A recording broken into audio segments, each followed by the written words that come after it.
Roman সভ্যতা ইতিহাসের এমন এক সভ্যতা যারা শুধুমাত্র যুদ্ধ করে যে বিশাল সাম্রাজ্য বিস্তার করেছিল তা নয়, বরং তাদের স্থাপত্য, তাদের আইন, তাদের কলা বিদ্যা এবং সংস্কৃতি এই সমস্ত কিছু ছিল উচ্চ মার্গের, এবং সেজন্যই আজও মানুষকে তা তাক লাগিয়ে দেয়। আমরা জেনে নেব রোমান সভ্যতার এক অবিশ্বাস্য গল্পের কথা এবং তার সঙ্গে সম্পর্কিত জুলিয়াস সিজারের গল্প। রোমের জন্ম হয় খ্রিস্টপূর্বাব্দ 753 সালে তিবার নদীর পাড়ে। ইতিহাস ঘেঁটে দেখলে সকল সভ্যতায় তৈরি হয়েছিল নদীকে কেন্দ্র করে, তেমনি রোমান সভ্যতারও প্রাণ ছিল তিবার নদী। প্রথমে একটা ছোট্ট শহর থেকে এক বিশাল প্রজাতন্ত্রে পরিণতি পায় রোম, এবং সেই প্রজাতন্ত্র ক্রমেই রাজতন্ত্র হতে শুরু করে। যদিও বলে রাখা ভালো যে সর্বপ্রথম রোম সাম্রাজ্য হিসেবে তৈরি হয়েছিল, যেখানে সম্রাট থাকত, কিন্তু রোমানরা উপলব্ধি করেন যে এই সম্রাটের অধীনে তাদের কার্যকলাপ বিঘ্নিত হচ্ছে এবং তারা প্রতিবাদ করে, এবং একটা সময় পর সম্ভবত খ্রিস্টপূর্বাব্দ 509 রোমান সাম্রাজ্য ভেঙে রোমান প্রজাতন্ত্র হিসেবে স্বীকৃতি পায়, এবং এই প্রজাতন্ত্রই এত পরিমাণ বিস্তৃতি লাভ করে তা সবথেকে আধুনিকতম সভ্যতা হিসেবে চিহ্নিত হয়। তাদের যুদ্ধ কৌশল, তাদের বুদ্ধি ধীরে ধীরে পৃথিবীর বুকে এক বিশাল সাম্রাজ্য তৈরি করে। ব্রিটেন, গ্রিস, মিশর ইত্যাদি দেশ তখন রোমের অধীন। আর এই রোমান সাম্রাজ্য তৈরির ইতিহাসে যার নাম সবথেকে বেশিবার উচ্চারিত হয়েছে তিনি হলেন জুলিয়াস সিজার। জন্ম 100 খ্রিস্টপূর্বাব্দে এবং মৃত্যু 44 খ্রিস্টপূর্বাব্দে। রোমান রিপাবলিকের এক বিশিষ্ট সেনাপতি ও রাজনীতিবিদ হিসেবে সিজার পরিচালনা করেন গল যুদ্ধ এবং ফ্রান্স, বেলজিয়াম ও জার্মানির একাংশকে যুক্ত করেন রোমান সাম্রাজ্যের সাথে, এবং রোমান সাম্রাজ্য এক বিশাল সাম্রাজ্যে পরিণতি পায়। রোমের ইতিহাসের টার্নিং পয়েন্ট হয়ে দাঁড়ায় 49 খ্রিস্টপূর্বাব্দে রুবিকন নদী পার করে গৃহযুদ্ধ।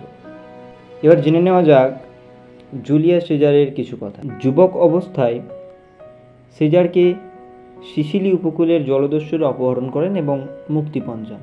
তো সিজার পরবর্তীকালে যখন মুক্তি পান তখন সর্বপ্রথম এই জলদস্যুদের ধ্বংস করেন। সেই সময় এই সাম্রাজ্যের মধ্যে দুই ধরনের শ্রেণী ছিল, একটা হচ্ছে পেট্রিশিয়ান, অপরটি হচ্ছে প্লেবিয়ান। জুলিয়াস সিজার ছিলেন এই পেট্রিশিয়ান শ্রেণীর অন্তর্ভুক্ত, এবং তার এই উচ্চ ক্ষমতার উচ্চাকাঙ্ক্ষা তাকে অর্থনৈতিক দিক থেকে অনেক দুর্বল করে তোলে। তার সাথে সাথে তিনি মানসিক দিক থেকেও অনেক দুর্বল হয়ে পড়েন। এরপর চলে আসি সিজারের ব্যক্তিগত কিছু কথা নিয়ে। এই সময় মূলত তখন মিশর রোমের অধিকারে, এবং মিশরের রানী ক্লিওপেট্রা প্রচুরভাবে চাইছেন মিশরকে রোমের অধিকার থেকে মুক্ত করা। তিনি ছিলেন ইতিহাসের সবথেকে রহস্যময়ী নারী ক্লিওপেট্রা। তো তিনি জুলিয়াস সিজারকে প্রেম নিবেদন করেন, এবং কিছুদিনের মধ্যে সিজার এবং ক্লিওপেট্রার মধ্যে একটা প্রেম তৈরি হয়। এরপর তাদের সন্তানও তৈরি হয় এবং সন্তানের নাম কাইসারিয়ান। কিন্তু পরবর্তীতে দেখা যায় এই ক্লিওপেট্রাই জুলিয়াস সিজারের মৃত্যুর কারণ ক্লিওপেট্রা জুলিয়াস সিজারকে ব্যবহার করেছিলেন শুধুমাত্র মিশর উদ্ধার করার জন্য, ভালোবেসে নয়।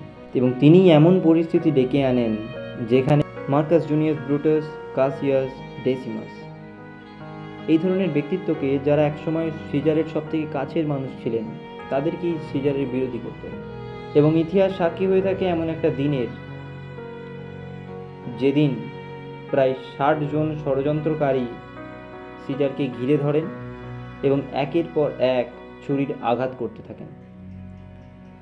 মোট প্রায় 23টি কোপ সিজারের বুকে করা হয়, এবং যার ফলে ইতিহাসের বিখ্যাত রাজার মৃত্যু হয়। তাকে রাজা বলাটা ভুল, তিনি রোমান রিপাবলিকের অন্তর্গত ছিলেন, রোমান সাম্রাজ্যের নয়। মৃত্যুর আগে তার মুখ থেকে উচ্চারিত হয় এট টু ব্রুট, মানে তুইও ব্রুটাস। এই ব্রুটাস ছিলেন তার সবথেকে বন্ধুস্থানীয় লোক, এবং যে 60 জন ষড়যন্ত্রকারী সিজারকে ঘিরে ধরে ছুরি দিয়ে কোপ মারতে আরম্ভ করেন তাদের মধ্যে একজন ছিলেন ব্রুটাস, যাকে দেখেই সিজার এই ধরনের মন্তব্য করেন। সিজারের মৃত্যুর পর রোমানরা ভেবেছিল তারা শান্তিপূর্ণভাবে জীবনযাপন করবেন, কিন্তু বরং ঘটল তার উল্টো। সিজারের মৃত্যুর পর এক প্রকার রোমান প্রজাতন্ত্রের অবসানই ঘটে গেল। শুরু হয়ে গেল পুনরায় রোমান সাম্রাজ্য, এবং এই সাম্রাজ্যের প্রথম রাজা হলেন অগাস্টাস। প্রথমেই বলেছি, যিনি সিজারের দত্তক পুত্র।